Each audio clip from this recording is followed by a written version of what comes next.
Assalamualaikum warahmatullahi wabarakatuh. Kami dari kelompok 1 akan mempresentasikan hasil diskusi dari kelompok kami tentang metode penyusutan yang mencakup depresiasi dan deflasi untuk aset tetap.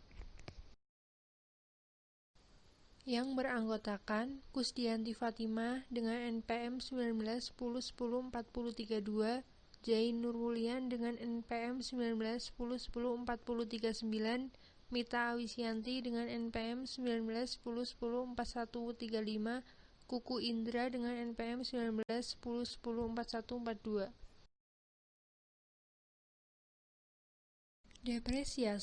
Depresiasi adalah pengalokasian harga perolehan aset tetap menjadi beban ke dalam periode akuntansi yang menikmati manfaat dari aset tetap tersebut.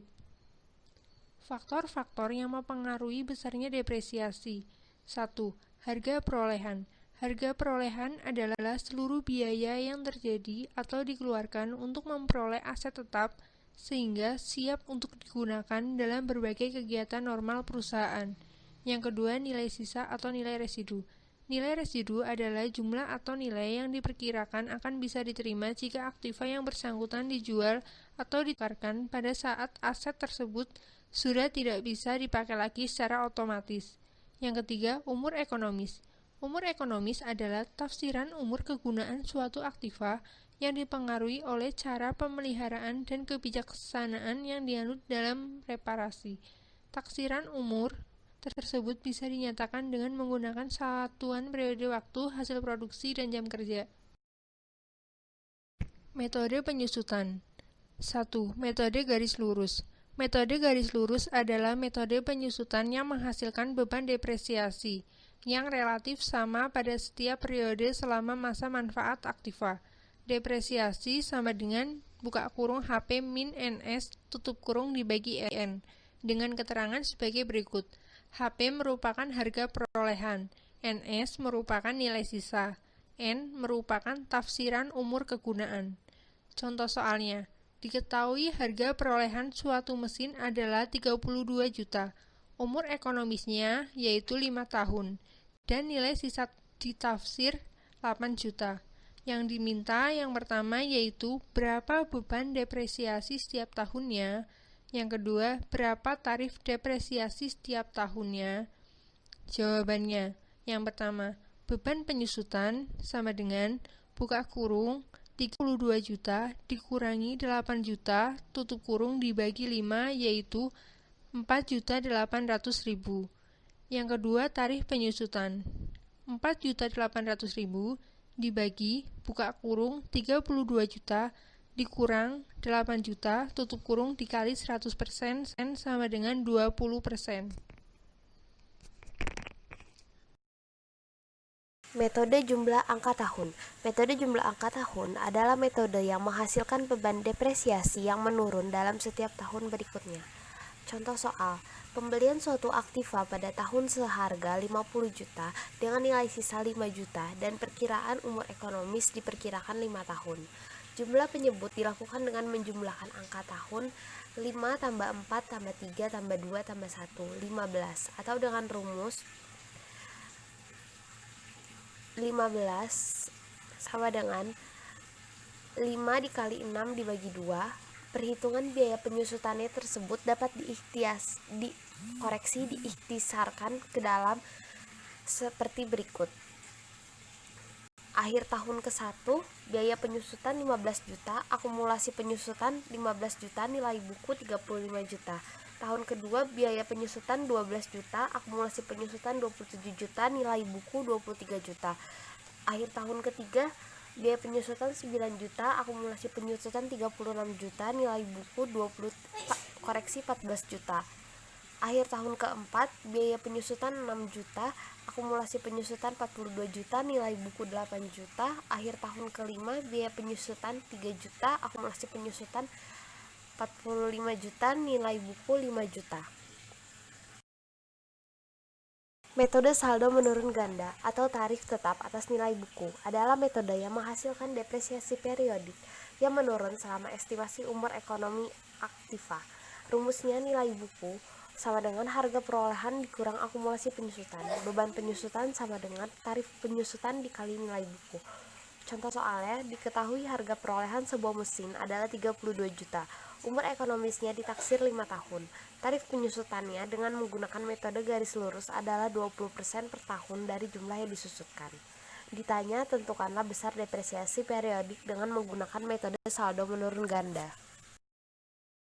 Jawab. Tahun ke-0 nilai buku 32 juta, tahun ke-1 tarif penyusutan 40%, beban penyusutan 12.800.000, akumulasi penyusutan 12.800.000, nilai buku 19.200.000. Tahun kedua, beban penyusutan periodik 7.680.000, akumulasi penyusutan 20.480.000, nilai buku 11.520.000. Tahun ketiga, tarif penyusutan 40%, beban penyusutan 4.608.000, akumulasi penyusutan 25.088.000, nilai buku 6.912.000.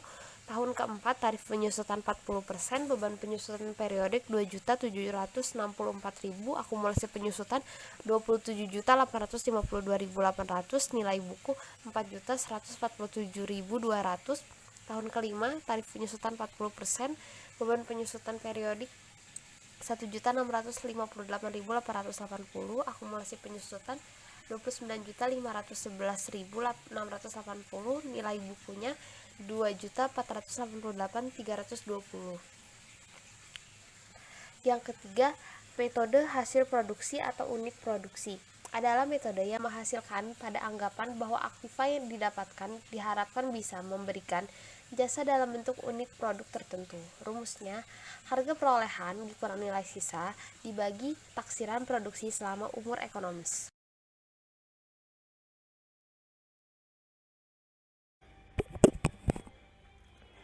Contoh soal, sebuah mesin diketahui harga perolehannya sebesar 23 juta dengan nilai residu ditaksir 3 juta. Taksiran produksi selama umur ekonomis sebesar 4 juta unit produksi.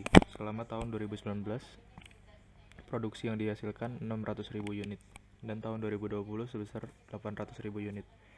Diminta hitunglah beban depresiasi pada tahun 2019 dan 2020. Jawab, tarif penyusutan per unit dalam setahun 23 juta dikurangi 3 juta dibagi 4 juta, dan hasilnya Rp5. Beban depresiasi tahun 2019 sama dengan 600.000 dikali Rp5 sama dengan 3 juta. Dan tahun 2020 800.000 dikali Rp5 hasilnya 4 juta. Metode jam kerja, service hours method. Metode jam kerja adalah metode yang berdasarkan pada anggapan bahwa aktiva akan lebih cepat rusak jika tidak dipakai sepenuhnya daripada dengan penggunaan yang tidak sepenuhnya. Rumusnya adalah tarif penyusutan per jam kerja, harga perolehan dikurangi nilai sisa dibagi jam kerja selama umur ekonomis. Contoh soal, diketahui sebuah mesin dengan harga perolehan 23 juta, nilai sisa ditaksir 3 juta. Taksiran jam kerja selama umur ekonomis 10.000 jam. Selama tahun 2019, mesin tersebut dipakai selama 1.800 jam. Ditanya berapa besar beban depresiasi pada tahun 2019. Jawabannya tarif sama dengan 23 juta dikurangi 3 juta dibagi 10.000. Hasilnya Rp2.000. Kemudian beban pada tahun 2019 sama dengan 1.800 dikali 2.000 yang hasilnya adalah Rp3.600.000. Depresi. Depresi adalah berkurangnya harga perolehan atau nilai sumber-sumber alam seperti tambang dan hutan kayu. Menurunnya harga perolehan tersebut disebabkan oleh perubahan atau pengolahan sumber-sumber alam tersebut sehingga menjadi persediaan. Beberapa perbedaan antara depresi dan depresiasi adalah sebagai berikut. Depresi pengakuan terhadap pengurangan kuantitatif yang terjadi dalam sumber-sumber alam. Digunakan untuk aktiva tetap yang tidak dapat diganti langsung dengan aktiva yang sama bila sudah habis. Pengakuan terhadap perubahan langsung dari suatu sumber alam menjadi barang yang dapat dijual. Kemudian depresiasi, pengakuan terhadap pengurangan pelayanan atau manfaat ekonomi yang terjadi dalam aktiva tetap. digunakan untuk aktiva tetap yang pada umumnya dapat diganti jika sudah habis. Alokasi harga perolehan ke penghasilan periode yang bersangkutan untuk suatu pelayanan yang dihasilkan, kecuali dalam perusahaan di mana depresiasi dihitung berdasarkan hasil produksi. Metode perhitungan depresi. Ada 3 hal yang harus diperhatikan dalam menghitung nilai depresi, yaitu yang pertama ada harga perolehan seaktiva. Harga perolehan sumber-sumber alam atau yang biasa disebut dengan wasting asset adalah pengeluaran sejak memperoleh izin sampai sumber alam itu dapat diambil hasilnya. Bila kumpulan pengeluaran itu terlalu kecil, maka dilakukan penilaian terhadap sumber alam tersebut. Yang kedua ada taksiran nilai sisa apabila sumber alam sudah selesai dieksploitasi. Dan yang ketiga ada taksiran hasil yang secara ekonomis dapat dieksploitasi. Depresi dihitung untuk setiap unit hasil sumber daya alam. Contohnya yaitu ton dan barel. Contoh soal. Tanah yang mengandung hasil tambang dibeli dengan harga 50 juta. Taksiran isinya sebesar 200.000 ton.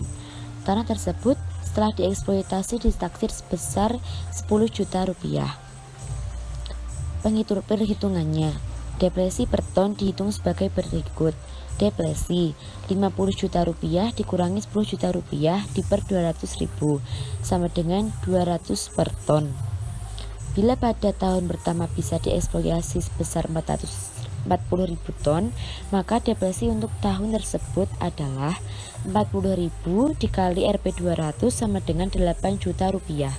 Jurnal yang dibuat untuk mencatat nilai depresi yaitu ada depresi di debit sebesar 8 juta dan di kredit ada akumulasi depresi sebesar 8 juta.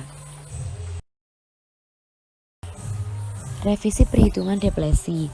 Jika pembangunan tambang atau sumber daya alam itu juga terjadi dalam masa eksplorasi, sedangkan biayanya ditaksir di muka, pada waktu akan menghitung beban depresi. Bila kenyataannya biaya pembangunan berbeda dengan yang sudah ditaksir, maka penghitungan depresi perlu direvisi. Begitu pula jika taksiran isi tambangnya berbeda dengan taksiran isi tambang yang dipakai dalam menghitung depresi, maka perhitungan depresi perlu direvisi. Koreksi terhadap depresi dapat dilakukan dengan 2 cara. Yang pertama yaitu depresi tahun-tahun lalu yang sudah dicatat dikoreksi, begitu juga untuk depresi yang akan datang. Depresi tahun-tahun lalu yang sudah dicatat tidak dikoreksi, tetapi depresi tahun-tahun yang akan datang dilakukan dengan data yang terakhir. Bila menggunakan cara pertama, maka koreksi dilakukan seperti halnya dalam aktiva tetap. Pada saat diketahui adanya perubahan, dihitung lagi depresi per unit, kemudian dilakukan koreksi. Misalnya depresi yang terlalu besar. Jurnal koreksinya sebagai berikut. Di debit terdapat akumulasi depresi sebesar XXX dan di kredit terdapat laba tidak dibagi atau koreksi laba tahun lalu sebesar XXX. Sedangkan bila menggunakan cara yang kedua, maka depresi tahun-tahun lalu tidak dikoreksi, tapi depresi untuk tahun berjalan dan tahun-tahun yang akan datang direvisi. Berikut paparan materi dari kelompok kami. Ada kurang dan lebihnya mohon maaf yang sebesar-besarnya. Wabillahi taufiq wal hidayah. Wassalamualaikum warahmatullahi wabarakatuh.